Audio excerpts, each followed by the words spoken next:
নমস্কার, সকলকে জয় যিশু। আপনাদের সবাইকে আমার চ্যানেলে স্বাগত জানাই। আজকে আমরা খুবই গুরুত্বপূর্ণ বিষয় নিয়ে আলোচনা করতে চলেছি। আজকে আমাদের মূল টপিক হলো বাইবেল কেন অন্য বইগুলোর থেকে আলাদা।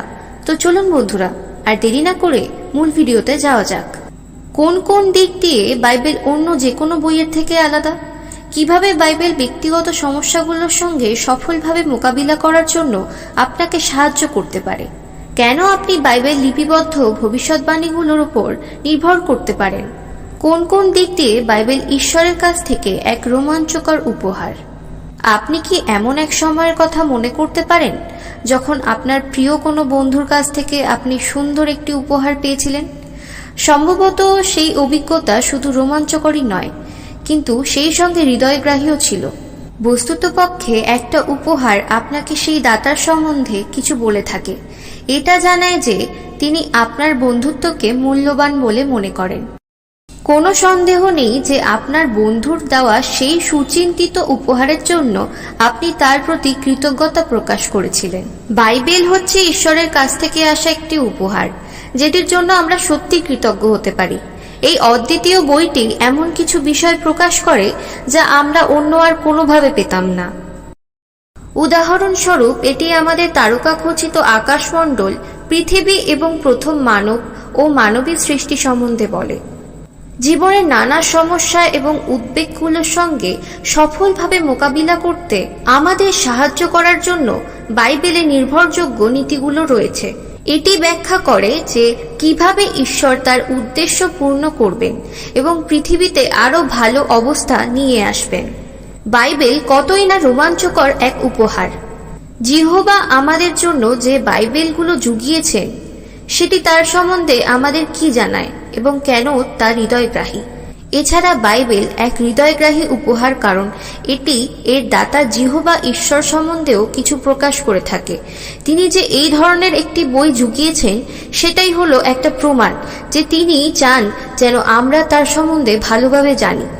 বস্তুতপক্ষে বাইবেল আপনাকে জিহোবার নিকটবর্তী হতে সাহায্য করতে পারে। এবার আমরা জানব বাইবেল বিতরণের বিষয়টা আপনার উপর কোন ছাপ ফেলে। আপনার কাছে যদি একটি বাইবেল থেকে থাকে তাহলে সেটি শুধুমাত্র একা আপনার কাছেই নেই।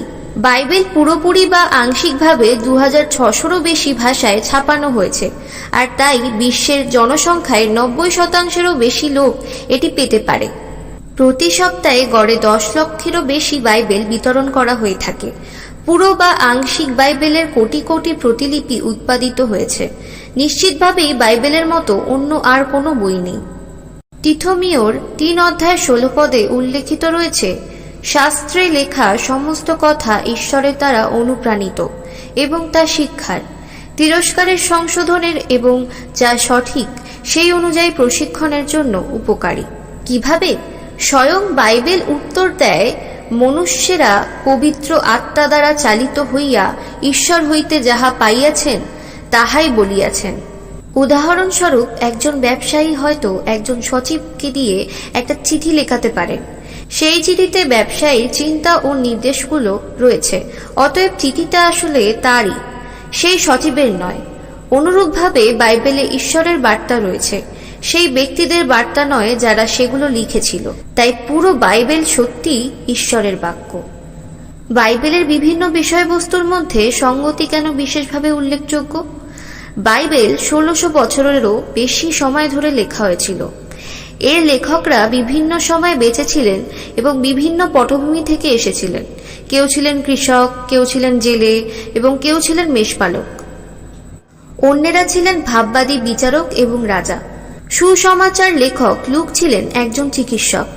এর লেখকরা বিভিন্ন পটভূমি থেকে আসা সত্ত্বেও বাইবেল শুরু থেকে শেষ পর্যন্ত সঙ্গতিপূর্ণ। বাইবেলের প্রথম পুস্তক আমাদের বলে যে মানবজাতির সমস্যাগুলো কিভাবে শুরু হয়েছিল। শেষ পুস্তক দেখায় যে পুরো পৃথিবী এক পরম দেশে বা উদ্যানে পরিণত হবে। বাইবেলের সমগ্র বিষয়বস্তু হাজার হাজার বছরের ইতিহাসকে অন্তর্ভুক্ত করে এবং সেগুলো কোনো না কোনোভাবে ঈশ্বরের উদ্দেশ্যে প্রকাশের সঙ্গে সম্পর্কযুক্ত। বাইবেলের এই সঙ্গতির ছাপ ফেলার মতো আর ঈশ্বরের কাছ থেকে একটি বই সম্বন্ধে আমরা এটাই আশা করব। বাইবেল বিজ্ঞানসম্মতভাবে সঠিক। এতে এমনকি সেই তথ্যও রয়েছে যা এর সময়ের তুলনায় অগ্রিম জ্ঞান ছিল। উদাহরণস্বরূপ, লেবীয় পুস্তকে প্রাচীন ইসরায়েলের জন্য রোগ সংক্রমণ প্রতিরোধের উদ্দেশ্যে পৃথক থাকারও স্বাস্থ্য সংবিধান সংক্রান্ত নিয়মগুলো ছিল, অথচ আশেপাশের জাতিগুলো এই রকম বিষয় সম্বন্ধে কিছুই জানত না। একসময় পৃথিবীর আকার নিয়ে বিভিন্ন ভুল ধারণা ছিল, অথচ বাইবেল এটাকে চক্র বা গোলক বলে উল্লেখ করেছিল। বাইবেল সঠিকভাবেই বলেছিল যে পৃথিবী অবস্তুর উপরে ঝুলে আছে। ইয়োবের 26 অধ্যায়ের 7 পদে লেখা রয়েছে, তিনি উত্তরের আকাশকে খালি জায়গায় বিছিয়ে রেখেছেন, পৃথিবীকে শূন্যে ঝুলিয়ে রেখেছেন। অবশ্য বাইবেল বিজ্ঞানের কোনো পাঠ্যপুস্তক নয়, কিন্তু যখন এটি বৈজ্ঞানিক বিষয়গুলো নিয়ে আলোচনা করে তখন তা সঠিক। ঈশ্বরের কাছ থেকে আসা এই বই সম্বন্ধে কি আমরা এটাই আশা করব না? এছাড়া বাইবেল ঐতিহাসিক দিক দিয়েও সঠিক ও নির্ভরযোগ্য। এর বিবরণগুলো একেবারেই নির্দিষ্ট, সেগুলো শুধুমাত্র ব্যক্তিদের নামগুলোকেই নয়, কিন্তু সেই সঙ্গে তাদের পূর্বপুরুষদেরও অন্তর্ভুক্ত করে। জাগতিক ইতিহাসবিদরা, যারা সাধারণত তাদের নিজের জাতির পরাজয়গুলোর কথা উল্লেখ করে না, তাদের বৈসাদৃশ্যে বাইবেলের লেখকরা ছিলেন সৎ। তারা এমনকি তাদের নিজেদেরও ও তাদের জাতির ব্যর্থতাগুলো লিপিবদ্ধ করেছেন।